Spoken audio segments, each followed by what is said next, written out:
සාවස්තිකා logs YouTube channel එකට ඔයාලව අදත් ආදරයෙන් එකතු කරගන්නවා. අපි ගියා ජාල තියෙන ගුරුගේ නේචර් පාර්ක් එකට. ඉතින් මට මේ වීඩියෝ එක අප්ලෝඩ් කරන්නම ඕන වුණා. මොකද මේකේ රිවිව් එකක් අනිවාර්යයෙන්ම ඔයාලට දෙන්න හිතුණා. එහෙනම් එන්නකෝ මාත් එක්ක.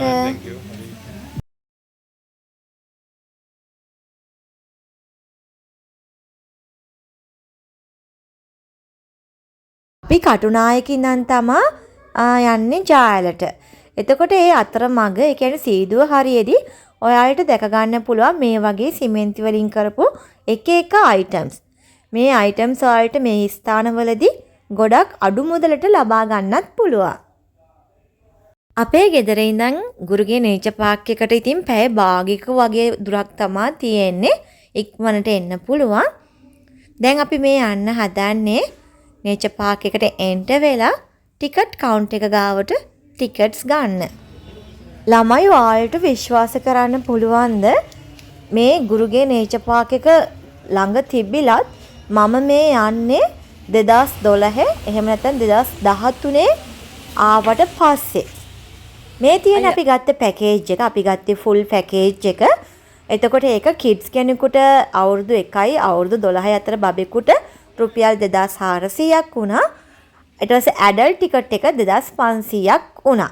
ඒ කියන්නේ මේක ඇතුලේ තියෙන හැම ඇක්ටිවිටි එකක්ම කරන්න පුළුවන් පැකේජ් එක තමයි අපි ගත්තේ. ඉතින් ඔන්න ටිකට් කවුන්ට් එකෙන් ඇතුළට ආවට පස්සේ මේ විදිහ view එකක් තමයි ඔයාලට දැක ගන්න තියෙන්නේ. ඉතින් මම කියුවානේ මම 2012 13 වගේ අන්තිමටම ආවේ කියලා. ඒ එනවට වඩා ගොඩක් දේවල් වෙනස් වෙලා තියෙනවා. විශේෂයෙන්ම ටිකට් ප්‍රයිස් එක 2012-13 අපි එනකොට මේකේ එන්ට්‍රන්ස් ටිකට් එකක් විතරයි තිබ්බේ රුපියල් 200ක් වගේ තමයි ඒක උනේ. ඒ එන්ට්‍රන්ස් ටිකට් එකෙන් ගොඩක් දේවල් අපට ඇක්ටිවිටීස් තිබ්බේ නැහැ. ඒ වුණාට ගොඩක් දේවල් බලන්න chance එක තිබ්බා. ඒ වුණාට දැන් ඇක්ටිවිටීස් කිහිපයක් එකතු කරලා ටිකට් ප්‍රයිස් එක ඉතින් කාලයත් එක්ක වෙනස් වෙලා තියෙනවා. ඉතින් මෙතනට ආවහම බලා ගන්න පුළුවන් අද සමාජයේ දකින්න නැති ඒ වුණාට අපි අහලා තියෙන දඬු කඳේ ගහන එක, වීබිස්, කම්මල, ගැමි ගෙදරක තියෙන එක එක මෙවලම් මේ හැමදේම මෙතන ප්‍රදර්ශනය කරනවා.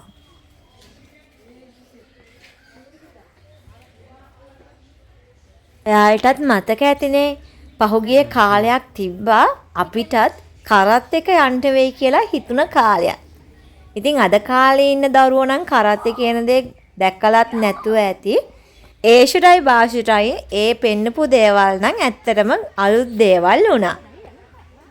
ඊට පස්සේ ඔයාලට බලා ගන්න පුළුවන් එක එක සත්තු කිහිප දෙනෙක්ව. ඉතින් මම 2012 13 එනකොට මෙහි සත්තු ගොඩාරියක් හිටියා.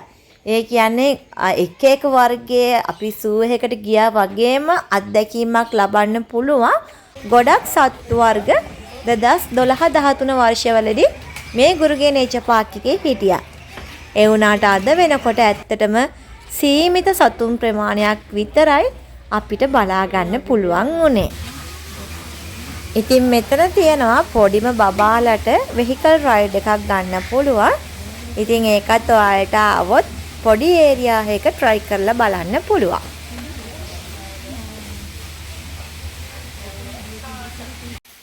මේ තියෙන ජුරාසික් පාර්ක් එක. ඉතින් ජුරාසික් පාර්ක් එකට යන ඔයාලට පුළුවන් ඩයිනෝසර්ස්ලා ඒ කට්ටියගේ සවුන්ඩ් එක අහන්න සහ එක එක වර්ගයේ ඩයිනෝසර්ස්ලව මෙයාලා හදලා තියෙනවා. ඒක ඉතින් බබාලට ඇත්තටම ලොකු අත්දැකීමක් වෙනවා.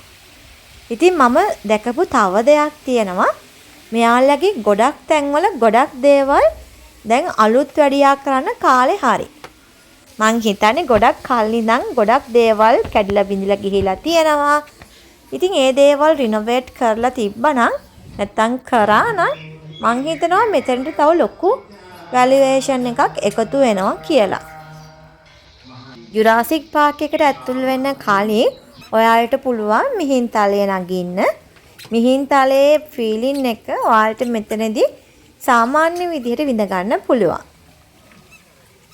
මම වීඩියෝ එක පටන් ගන්නකොටම කිව්වා මට ගුරුගේ නේචර් පාක් එක සම්බන්ධ පොඩි රිවිව් එකක් ඔයාලත් එක්ක ෂෙයා කරගන්න ඕනි කියලා. ඒ හින්දායි මම මේ වීඩියෝ එක අප්ලෝඩ් කරන්න කියලා. මම දැන් ඒකට හේතු කියන්නම් මොනවද කියලා. ප්‍රධානම දේ තමා මෙයාලගේ තියෙන දේවල් වල ඇට්‍රැක්ෂන් එක. ඒ කියන්නේ ගොඩක් දේවල් ඇත්තටම ගොඩක් පරණයි. රිනෝවේට් කරන්න ගොඩක් දේවල් තියෙනවා. අර ඇහැට එකපාරටම ප්‍රිය උපදවන ගතිය ඇත්තටම නැහැ. අපි ඇක්ටිවිටීස් කරන්න එහෙම ගියාම ඒ ඇක්ටිවිටීස් කරන්න තියෙන දේවල් මලකඩ කාලා ඊට පස්සේ පොඩි පොඩි තැන් වලින් කැඩිලා තියෙනවා. අපි ඇක්ටිවිටි වලට ඒ දේ තැන් වලට ගියත් සමහරලාට හිතනවා මේක ෂුවර් නැති ගතියක්. අන්න එහෙම හැඟෙන අවස්ථා තියෙනවා.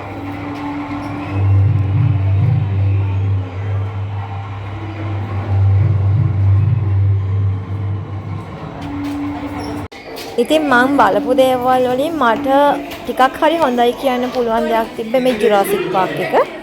ඒකෙත් හැබැයි සමහර ඩයිනෝසර්ස්ලා කැඩිලා පැත්තකට දාලා එහෙම තිබ්බා.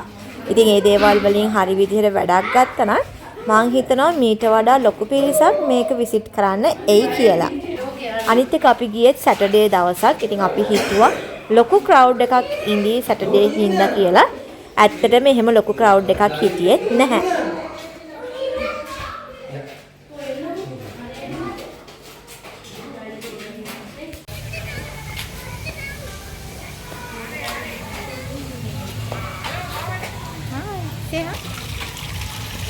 අනිත් කාරණේ තමයි ඇක්ටිවිටීස් කරන්න තිබ්බ එක එක අයිටම්ස් ගොඩක් දේවල් දිරාපත් වෙලා මලකඩ වැදිලා අර කෙනෙකුට ගිහිල්ලා ආසාවෙන් ඉඳ ගන්නවත් ආසාවෙන් ඒ ඇක්ටිවිටි එක කරන්නවත් හිතෙන්නේ නැති තැන් තිබ්බා.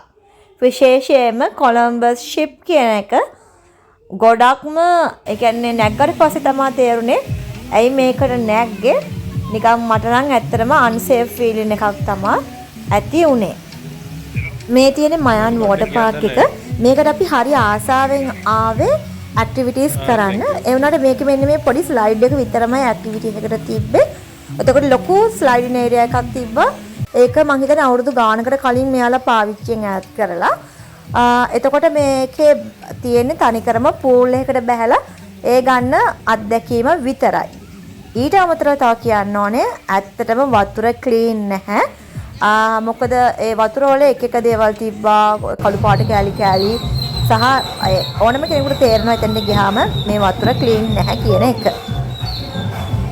ඉතින් අපේ පැකේජ් එකට ඇක්ටිවිටීස් කිහිපයක් මේ ඇඩ් වෙලා තිබ්බත් අපිට කරන්න පුළුවන් උනේ කොපි කප් එකයි කොලම්බස් ෂිප් එකයි ප්ලයින් චෙයා කියන එකයි විතරයි.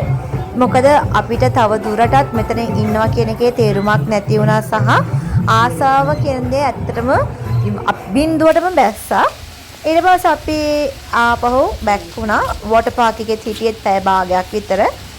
ඉතින් ওই විදිහට තමයි අපේ දවස ගෙවුනේ. ඉතින් හිතුව තරම් දෙයක් අපට ලබා ගන්න බැරි වුණා. එහෙනම් අලුත් වීඩියෝ එකකින් ආපහු ඔයාලව හමුවට එනකම් ගිහින් එන්න. බයි.